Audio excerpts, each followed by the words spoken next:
अस्सलाम वालेकुम। अच्छा देंगे, आज हम फिर से जो है वो पास्ट पेपर्स कर रहे हैं P5 के ए लेवल्स यानी A2 लेवल P5, और इसमें इलेक्ट्रोकेमिस्ट्री के क्वेश्चंस ही हम आज देख रहे हैं। The Faraday constant is a charge the Faraday constant is a charge in Coulomb's carried by the one mole of electron. बोलते हैं ना कि एक फैराडे जो कि 96500 वो कूलम है, क्या होती है, इसकी वैल्यू होती है 96500। फैराडे की वैल्यू होती है 96500। वो बोलता है कि भाई एक 1 मोल ऑफ इलेक्ट्रॉन में इतना चार्ज होता है, इतना कूलम चार्ज होता है।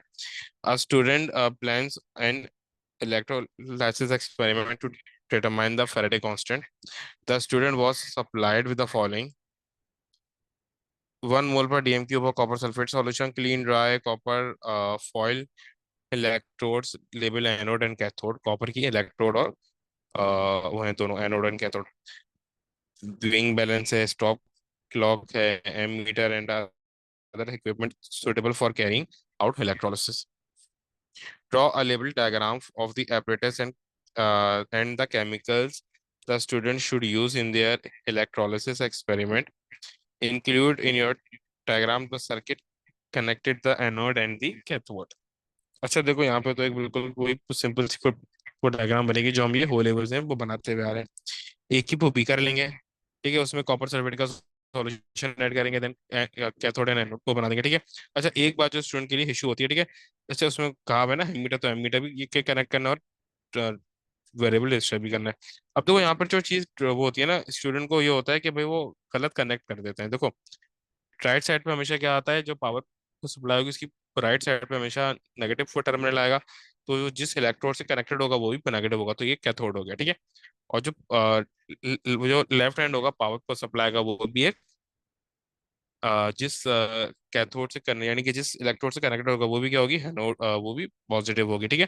तो जो एंड पावर सप्लाई से कनेक्टेड है वो पॉजिटिव होगी, और जो नेगेटिव से कनेक्टेड है वो नेगेटिव होगी, ठीक है। देन उसके बाद वो हमसे पूछ रहा है कि भाई two of the hazards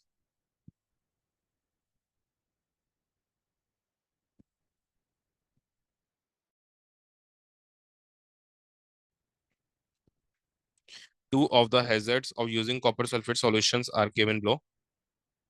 For each hazard, state a precaution other than the eye protection and a lab coat that the student should take when carrying out the experiment. Hazard क्या, copper sulfate solution causes skin irritation. That's it. बात है, जब आपने lab coat पहन लिया, आई protection यानी ये goggles पहन लिए, तो बचते क्या, ग्लव्स, ठीक है। तो आपने क्या किए, ग्लव्स पहन लिए।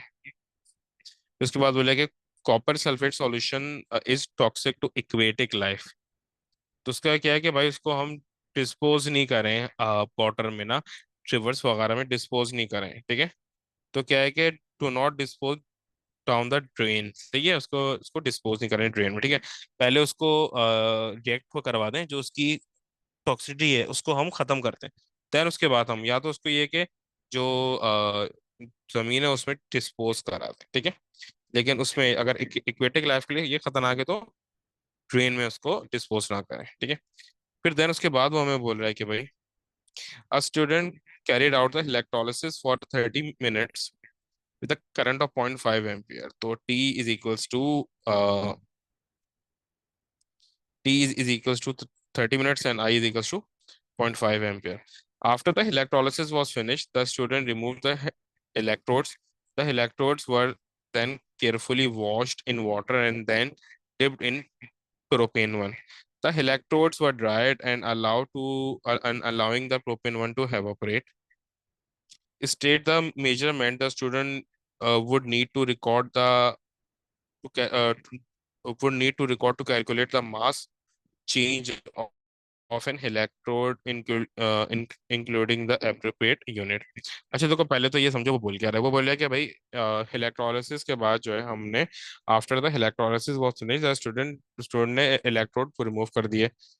सही है। अब जो इलेक्ट्रोड थे उसको केयरफुली के वॉश किया और उसको प्रोपेन वन यानी कीटोन में उसको डिप कर दिया। फिर उसके बाद हमने जो इलेक्ट्रोड है उसको पूरा ड्राई होने का टाइम दिया ताकि पूरे का पूरा प्रोपेन वन एवोपरेट हो जाए, ठीक है। अब वो बोल रहा है कि major state the measurement the student would need to record to calculate the mass change of an electrode. देखो, तो सीधी सी बात है ना कि बिफोर एंड आफ्टर वो मास क्या है, वो हमें वो देखना है ना कि इलेक्ट्रोड का मास बिफोर एंड आफ्टर क्या है, ये चीज हमें चेक करनी है। हमें यहाँ पे क्या चीज चेक करनी है कि इलेक्ट्रोड का मास बिफोर एंड आफ्टर क्या है, ठीक है। So the thing we have to check is the mass of electrode before and after the experiment, जो कि हमारा किस में होगा, ये ग्राम्स में होगा। फिर उसके बाद एक पूरी चेन चल रही है क्वेश्चंस की ना, इसके पार्ट्स की। देखो फर्स्ट पार्ट में वो बोल रहा है कि calculate the charge passed through the copper sulfate solution during the electrolysis experiment using the formula shown. C is equals to I into T। जो जाहिर सी बात है यही फॉर्मूला होता है ना, Q is equals to I T। और क्योंकि I बराबर होता है Q ओवर T के, तो आई हमें पीछे दिया हुआ था 0.5 एम्पेयर, ठीक है, जो मैंने बताया था, और टाइम था 30 मिनट्स। तो ये हमने यहाँ पे वो पुट कर दिया, और क्योंकि 30 मिनट्स है तो हमें टाइम सेकंड में चाहिए होता है। वैसे इसने वो मेंशन किया, मेंशन भी नहीं किया होता तभी टाइम सेकंड में चाहिए होता है। So we have to divide it by 60। तो हमारे पास यहाँ पे क्या आ जाएगा, टाइम आ जाएगा। तो हम इसको सॉल्व करेंगे तो 90 कूलम्स हमारे पास इसका आंसर है कि इतना चार्ज जो है हमारे पास वो पास हो रहा है थ्रू कॉपर सल्फेट। फिर उसके बाद बोले the mass change of the anode was -2 -0.282 gram. Calculate the amount in mole of copper lost from the anode. Give your answer to the three significant figures। भाई उसने आपको वो मास दिया, उसको उसके एमआर से को डिवाइड कर दो, आपके पास वो मोल्स आ जाएंगे। उसने कहना है कि भाई कितना अमाउंट आया है मोल्स में, कितना अमाउंट वो लॉस हुआ है। तो आपके पास उसने मास तो दिया हुआ है कि भाई कितना मास जो है ना वो लॉस हो रहा है। अब आप क्या करोगे, सीधा उसको एमआर से डिवाइड करोगे, आपके पास क्या आ जाएंगे, वो मोल्स आ जाएंगे, सही। तो ये क्या हो गया, मास और एमआर। मास कितना है, 0.282, और एमआर से क्या करोगे, डिवाइड कर दोगे 60 को 3.5 से। तो यहाँ पर आपके पास आंसर आ गया 4.44 इंटू 10 टू द पावर -3। इसको आप चाहो तो ऐसे भी लिख सकते हो, 00444, ठीक है। अगर आप चाहो तो इसको इस तरीके से भी लिख सकते हो, या फिर आप 10 टू द पावर करके भी वो लिख सकते हो। फिर उसके वो बात पूछ रहा है कि भाई use your answer to D and E to calculate the charge required to remove the 1 mole of copper from the anode. अब देखो जब हमारे पास अभी ये एक वो मोल का मांग रहा है, ठीक है। तो देखो जहां पर जब हमारे पास 4.4 into 10 to the power 4.44 into 10 to the power -3 moles थे, तो कितना चार्ज वो पास हुआ था, 90 कूलम, ठीक है। तो जब हमारे पास इतने मोल्स थे तो इतना चार्ज वो पास हुआ था। तो बताओ जब 1 मोल होंगे तो कितना चार्ज पास होगा, ठीक है। तो ये क्रॉस मल्टीप्लीकेशन हो गई, हाँ, हमारे पास आ गई वैल्यू कूलम की। ये आ गई 2.2 202 703। इसको आप इस तरीके से भी लिख सकते हो, 2.02 into 10 to the power 5 coulomb, ठीक है। जस्ट क्रॉस मल्टीप्लीकेशन कर दी ना, कि अगर 4.4 इंटू 10 टू द पावर -3 जो वो मोल्स हैं, उनसे जो हमें जो है वो 90 कूलम चार्ज मिल रहा है। तो बताओ जब 1 मोल होगा तो कितना चार्ज होगा, जस्ट इसको क्रॉस ये मल्टीप्लीकेशन करती है तो हमारे पास ये आंसर आ गया। अच्छा, क्रॉस मल्टीप्लीकेशन कैसे होगी, 1 into 90 is equals to x into 4.4 into 10 to the power -3। तो x will be equal to 90 divided by 4.44 into 10 to the power -3, सही। फिर उसके वो बाद है कि the theoretical charge required to remove 1 mole of copper from the anode into the solution as copper ion is 193 coulomb, ठीक है। जो थ्योरेटिकल वैल्यू है चार्ज की, कितना चार्ज चाहिए जो कि 1 मोल ऑफ कॉपर रिमूव कराए एनोड से, और वो सॉल्यूशन में डिसॉल्व करा दे, यानी कि वो इतना हमें चार्ज चाहिए कि वो 1 मोल ऑफ कॉपर को एनोड से रिमूव करे और सॉल्यूशन में क्या करा दे, डिसॉल्व करा दे, सही। फिर वो बोले the Faraday constant is 96500 coulomb per mole. Explain why the theoretical value is twice the charge of the Faraday constant. क्योंकि भाई जो कॉपर है 2 मोल्स उसमें आते हैं ना, 2 मोल्स ऑफ इलेक्ट्रॉन आते हैं। कॉपर में हमेशा 2 मोल्स ऑफ इलेक्ट्रॉन आते हैं, सही। कॉपर में मेरे पास हमारे पास 2 मोल्स ऑफ इलेक्ट्रॉन होते हैं ना। कॉपर का चार्ज क्या होता है, +2 होता है, ठीक है। कॉपर का चार्ज क्या होता है, +2 होता है। तो ये क्या करता है, 2 इलेक्ट्रॉन्स इसमें इन्वॉल्व होते हैं, सही। It is twice as 2 moles of electrons are required to remove the 1 mole of electron, सही। फिर देन उसके बाद हमारे पास पार्ट एच है, आई है एंड जे है।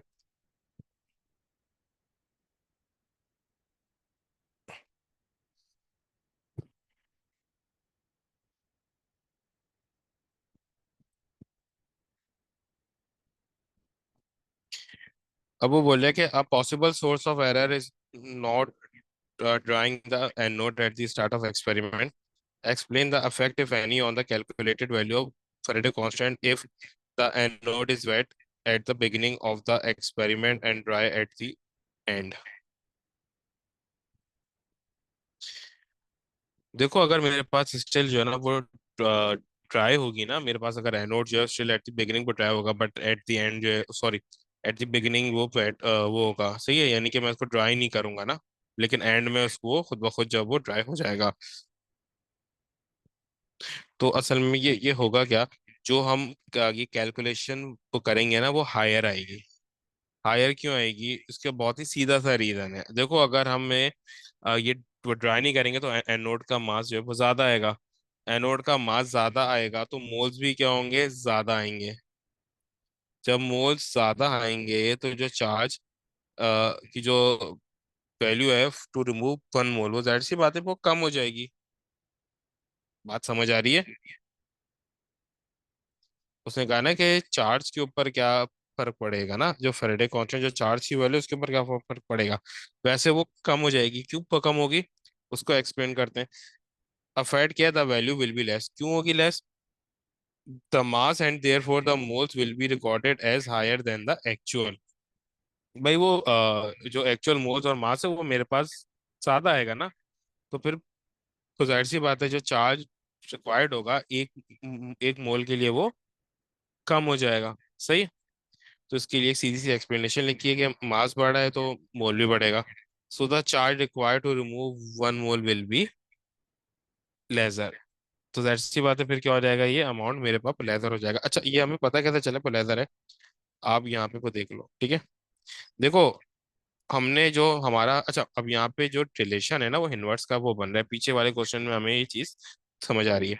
नीचे हमने क्या लिया है, मोल्स लिए, नीचे मोल्स लिए ना, मोल से डिवाइड हो रहा है, जब मोलर रेशो अप्लाई किया तो नीचे मोल्स आ रहे हैं। तो जब मोल्स की वैल्यू इंक्रीज हो जाएगी तो ओवरऑल आंसर क्या हो जाएगा, कम हो जाएगा। चार्ज ऑफ वन मोल कम हो जाएगा ना, क्योंकि नीचे क्या आ रहे हैं, मोल्स आ रहे हैं, ऊपर चार्ज आ रहा है। बात समझ आ रही है? नीचे मोल्स आ रहे हैं, ऊपर चार्ज आ रहा है, तो अगर नीचे वाली वैल्यू यानी मोल्स की वैल्यू इंक्रीज हो जाएगी तो जो चार्ज फॉर वन मोल है वो तो डिक्रीज हो जाएगा। क्योंकि जो इक्वेशन बनी थी वो ऐसी वो बनी थी ना कि चार्ज ऊपर आ रहा था, मोल्स वो नीचे आ रहे थे। जो हमने यहाँ से एक इक्वेशन बनाई थी वो यही थी ना। अगर मैं यहाँ पे आपको ये एक डिफाइन करूं तो इस तरीके से ना, कि भाई मेरे पास जब 4.44 into 10 to the power -3 moles थे, तो 90 कूलम चार्ज आ रहा था। तो बताओ कि जब वन मोल होंगे तो कितना कूलम चार्ज आएगा, ठीक है। तो जब हमने इसको ड्राइव किया तो आंसर क्या बना, कि जब 4x = 90 coulomb divided by 4.44 into 10 to the power -3 moles. तो जब एनोड फेड होगा एट द बिगिनिंग, तो हमारे पास जो मास है वो ज्यादा आएगा। तो जब मास ज्यादा आएगा तो मोल्स भी क्या होंगे, ज्यादा आएंगे। तो फिर नीचे वाली वैल्यू तो इंक्रीज हो जाएगी ना। तो फिर जो ये हमारे पास एक्स है, यानी कि charge of one charge pass by one mole है, सही है, तो ये क्या हो जाएगा, डिक्रीज हो जाएगा, क्योंकि नीचे वाली वैल्यू अगर इंक्रीज होगी तो ये चार्ज की वैल्यू डिक्रीज हो जाएगी। सही। फिर उसके बाद हमारे पास है,